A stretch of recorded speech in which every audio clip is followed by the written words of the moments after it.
hari ini saya akan memperagakan salah satu pemeriksaan obsesi, yaitu pemeriksaan ibu hamil, yaitu salah satu pemeriksaan yang harus kita lakukan. Seperti yang kita lakukan pada setiap kunjungan ibu hamil, kita selalu melakukan pemeriksaan tekanan darah, tinggi badan, tinggi fundus uteri. Tinggi fundus uteri tujuannya adalah untuk mengetahui seberapa besar tingginya fundus uteri, kemudian bisa memperkirakan berapa usia kehamilan daripada hamil itu sendiri.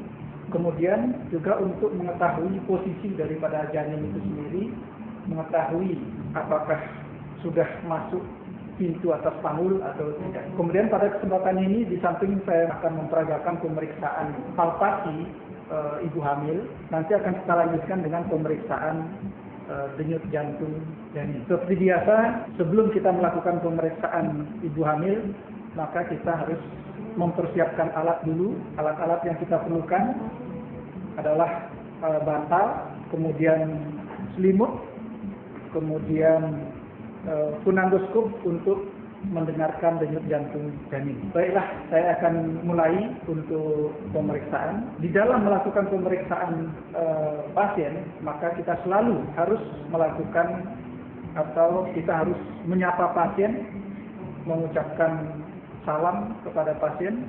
Kemudian di samping itu juga kita harus memperkenalkan diri. Kemudian kita mencocokkan identitas pasiennya itu sendiri supaya tidak nanti pada penulisan pada status pasien, pada medical recordnya supaya tepat. Kemudian di samping itu sebelum pemeriksaan dilakukan, maka kita memberikan penjelasan tujuan daripada pemeriksaan supaya pasien itu mengerti apa tujuan kita melakukan pemeriksaan. Selamat pagi Bu, namanya siapa Ibu? Oh iya, saya dokter yang bertugas di poliklinik. Saya akan melakukan pemeriksaan kehamilan Ibu supaya dengan tujuan adalah supaya saya tahu, supaya Ibu juga tahu apakah perkembangan janin Ibu normal atau tidak, kemudian juga untuk mengetahui posisi janin Ibu normal atau tidak. Ini hamil yang keberapa Ibu? Oh iya, hamil pertama ya. Kemudian setelah itu kita suruh pasien untuk mengosongkan kasing kecil, jadi suruh pasien ke kamar kecil untuk mempermudah pemeriksaan supaya tidak mengganggu tingginya fundus uteri. Nah, setelah itu baru kita suruh penderita untuk naik ke tempat tidur pasien. Kita posisikan dalam posisi tidur terlentang. Kemudian kita pasang selimut yang kita sudah siapkan, kita pasang untuk menutupi kaki sampai dengan paha ibunya. Kemudian setelah itu baru kita akan melakukan pemeriksaan. Setelah kita ketahui bahwa pemeriksaan palpasi ibu hamil itu kita sebut dengan pemeriksaan Leopold. Ya, pemeriksa mengambil tempat di sebelah kanan penderita, di mana kita ketahui bahwa Leopold itu ada 4, Leopold 1, 2, 3. Itu pemeriksa menghadap ke kepala pasien, kemudian Leopold 4 pemeriksa menghadap ke kaki pasien. Baiklah, saya akan mulai dari pemeriksaan Leopold 1. Sebelum kita melakukan pemeriksaan Leopold 1, maka kita harus mencuci tangan, ya. Kita mencuci tangan, kita melakukan cuci tangan, kita keringkan, kemudian baru kita melakukan pemeriksaan. Kita mulai dari pemeriksaan Leopold 1. Pemeriksaan Leopold 1 tujuannya adalah untuk mengetahui tinggi fundus uteri, kemudian mencari bagian-bagian janin yang ada di daerah fundus. Dengan mempergunakan dua tangan dan kita posisikan tangan di fundus uteri seperti ini, kemudian kita sambil melakukan palpasi kita menentukan seberapa tinggi fundus uteri. Kemudian kita juga bisa merasakan bagian-bagian janin yang ada di daerah fundus. Ya. Nah, dari sini kita akan mengetahui tinggi fundus uterinya. Kemudian setelah kita tahu tinggi fundus uteri, maka kita akan bisa mengetahui perkiraan usia kehamilan.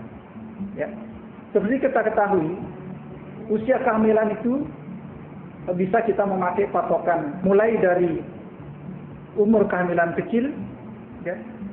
Misalnya 3 jari di atas simfisis itu adalah 12 minggu, kemudian setengah pusat simfisis itu adalah 16 minggu, kemudian 3 jari bawah pusat itu 20 minggu, kemudian setinggi pusat itu 24 minggu, kemudian 3 jari atas pusat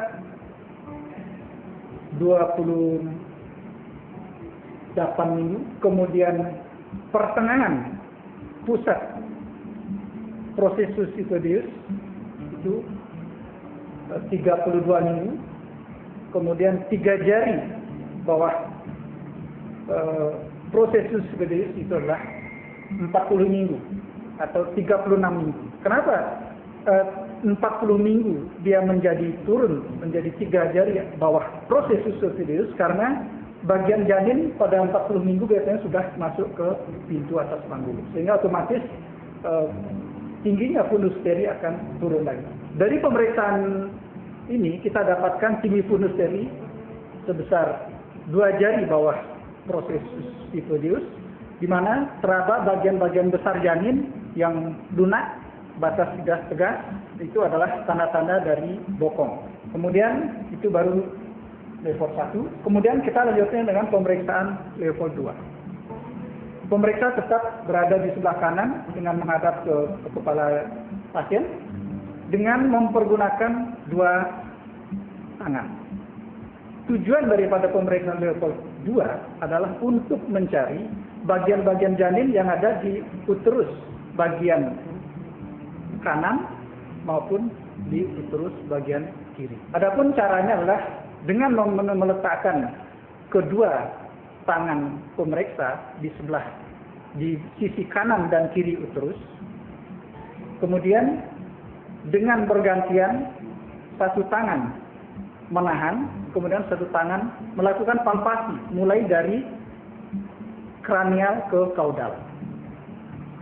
Di sini bisa kita merasakan adanya bagian-bagian janin, apakah itu bagian-bagian kecil atau bagian-bagian yang besar. Kalau bagian-bagian kecil itu biasanya ekstremitasnya, dan biasanya akan ada bagian-bagian yang agak lembut, ya. Nah, kemudian setelah itu secara bergantian sekarang kita palpasi, yang satu menahan, tangan kiri menahan, yang tangan kanan untuk yang kontralatar kita lakukan dengan pemeriksaan yang sama, yaitu dari kranial ke kaudal. Palpasi dari kranial ke kaudal, kita merasakan bagian-bagian janin yang ada di uterus bagian kanan, ya. Nah, di sini kita bisa merasakan adanya bagian-bagian besar janin yang memanjang, yang interpretasinya adalah punggung. Sehingga pasien ini adalah bayinya dalam posisi punggung kanan. Kemudian kita lanjutkan level 3. Level 3 kita masih tetap berada di sebelah kanan pasien menghadap ke kepala ibu dengan mempergunakan satu tangan, di mana tujuannya adalah untuk mencari bagian-bagian janin yang ada di uterus bagian bawah. Tujuan yang kedua adalah apakah bagian-bagian terendah janin atau bagian janin yang ada di uterus bagian bawah itu apakah sudah masuk pintu atas panggul atau tidak. Adapun caranya adalah dengan mencengkram bagian janin yang ada di uterus bagian bawah atau di atas simfisis, dipegang seperti ini, dicengkram. Sambil mencengkram ini bisa kita merasakan bagian-bagian apa yang ada di uterus bagian bawah. Apakah ada bagian-bagian besar, bulat, keras, melenting, itu adalah identitas dari kepala. Pada pasien ini kita bisa merasakan dari palpasi adanya bagian-bagian besar janin bulat, keras, batas tegas, dan melenting, dan masih bisa digerakkan. Jadi cara menggerakkan adalah digoyangkan ke kiri dan ke kanan. Itu adalah pemeriksaan level 3. Pemeriksaan level 4 adalah kita merubah posisi di mana pemeriksa menghadap ke kaki ibu tetap berada di sebelah kanan pasien. Tujuannya adalah untuk mempertegas level 3 apakah sudah masuk atau tidak bagian janin ke pintu atas panggul. Yang kedua tujuan untuk menentukan seberapa jauh ya bagian-bagian janin tersebut sudah masuk ke pintu atas panggul. Caranya adalah demikian, dengan meletakkan kedua tangan pemeriksa di atas sintesis, yaitu di sebelah kanan kiri daripada uterus bagian bawah seperti ini. Kemudian di sini bisa kita lihat posisi daripada arah daripada jari-jari pemeriksa. Kalau dia konvergen, itu artinya bagian janin yang ada uterus bagian bawah itu belum masuk PAP. Kalau dia sudah masuk PAP, maka dia akan menjadi divergen. Itu adalah tujuan yang pertama. Tujuan yang kedua adalah untuk menentukan seberapa jauh bagian janin yang sudah masuk ke pintu atas panggul. Kepala janin untuk bayi yang aterm itu adalah sama dengan 5 jari orang dewasa, ya. Mulai dari leher sampai ke ujung kepala itu adalah 5 jari. Nah itu nanti kita akan menentukan seberapa jauh dia masuk ke pintu atas panggul. Untuk mengetahui seberapa jauh bagian terdah janin masuk ke pintu atas panggul, maka kita harus melakukan palpasi. Mulai dari atas simfisis, kita mencari adanya cekungan. Cekungan ini adalah merupakan batas antara kepala dan leher. Batas antara kepala dan leher. Itu adalah cekungan di sini. Itu akan terasa di sini cekungannya. Kemudian kita mengukur jarak antara sintesis sampai ke cekungan itu. Kalau misalnya dia masih jaraknya dari sintesis ke cekungan itu 5 jari, berarti kepala belum masuk pintu atas panggul.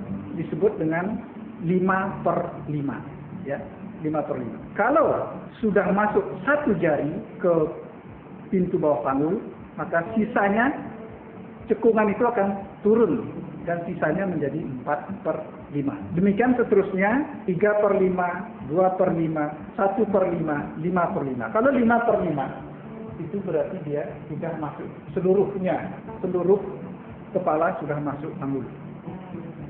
Nah itu pemeriksaan palpasi level 1 sampai 4. Kemudian selanjutnya kita akan memeriksa denyut jantung janin. Tadi kita sudah melakukan pemeriksaan level 2, ya, di mana tujuannya adalah untuk menentukan posisi punggung janin. Dengan mengetahui posisi punggung janin, maka dia akan lebih cepat untuk mencari posisi daripada denyut jantung janin. Jadi denyut jantung janin itu terletak pada daerah punggung dekat kepala. Ya. Tadi kepalanya adalah di bawah, kemudian punggungnya adalah punggung kanan, maka denyut jantung janin akan berada di kuadran kanan bawah. Kalau dia punggung kiri, letak kepala, maka denyut jantung janin akan ada di kuadran kiri bawah. Kalau untuk pasien untuk bayi yang letak sungsang, maka kepalanya di atas. Kalau letak sungsang dengan punggung kanan, maka denyut jantung janin akan berada di kuadran kanan atas. Demikian juga kalau dia punggung kiri dengan letak sungsang, maka denyut jantung janin akan ada di kuadran kiri atas. Nah, lebih tepat lagi, supaya lebih cepat kita mencari tempatnya denyut jantung janin, maka kita bisa pakai patokan. Yang tepat adalah, kalau pada pasien ini, posisi janinnya letak kepala dengan punggung kanan, maka di posisi denyut jantung janin adalah di kuadran kanan bawah, di garis paramedial kanan. Ya, paramedial kanan. Ini adalah garis median, kemudian ini adalah garis paramedian kanan. Nah, kemudian kita akan lebih cepat menentukan denyut jantung janin. Nah, disinilah kita langsung tempelkan unandoskop di sini, bisa kita menentukan denyut jantung janin. Denyut jantung janin kita dengarkan, sedangkan tangan yang satunya melakukan palpasi pada nadi ibunya untuk membandingkan apakah yang kita dengar itu benar denyut jantung janin ataukah denyut aorta. Ya. Jadi tangan seperti demikian. Ya. Kemudian kita akan mendengarkan denyut jantung janin seperti ini. Kita akan mendengarkan dan hitung. Kalau sudah ini yakin denyut jantung janin, di mana denyut jantung janin akan lebih cepat dari denyut nadi ibunya. Nah, kita mencari puntu maksimum yang seperti kita sudah ketahui tadi, kemudian hitung dalam 3 kali penghitungan masing-masing 5 detik. Detik pertama kita hitung 1, 2, 3, 4, 5, 6, 7, 8, 9, 10, 11. Kemudian istirahat 5 detik. Kita hitung lagi selama 5 detik. 1, 2, 3, 4, 5, 6, 7, 8, 9, 10, 11, 12. Kita istirahat lagi 5 detik. Kemudian kita hitung lagi 1, 2, 3, 4, 5, 6, 7, 8, 9, 10, 11. Jadi penghitungan denyut jantung janin dilakukan dengan 3 kali penghitungan. Kemudian ketiganya 3 kali penghitungan kita jumlahkan. Itu dikalikan 4 sehingga kita akan mendapatkan denyut jantung janin selama 1 menit. Denyut jantung janin dinilai adalah frekuensinya berapa dia, apakah normal atau tidak. Kita ketahui bahwa frekuensi normal itu adalah 120 sampai 160. Yang kedua, kita harus mencari apakah denyut jantung janin itu reguler atau tidak. Kalau dia tidak reguler, berarti bayinya fetal distress. Yang bagaimana disebut reguler? Kalau hasil penghitungan selisih daripada hasil penghitungan 5 detik pertama dengan kedua atau kedua dengan ketiga lebih dari 2, maka itu fetal distress. Artinya denyut jantungnya irregular. Walaupun itu frekuensinya masih dalam interval yang normal antara 120 sampai 160. Demikian untuk pemeriksaan denyut jantung janin. Maka kita sudah melakukan pemeriksaan palpasi leukol dan pemeriksaan denyut jantung janin.